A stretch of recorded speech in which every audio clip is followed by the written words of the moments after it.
да, Грозе, отивай да си запуташ баща ти.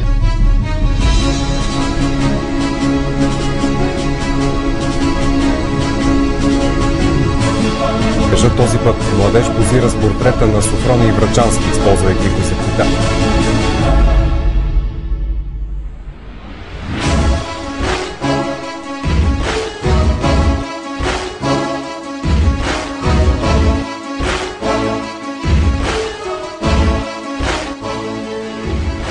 На нея тинейджерите позират в неприлични пози пред ликовете на апостола Симеон Велики и княз Борис I.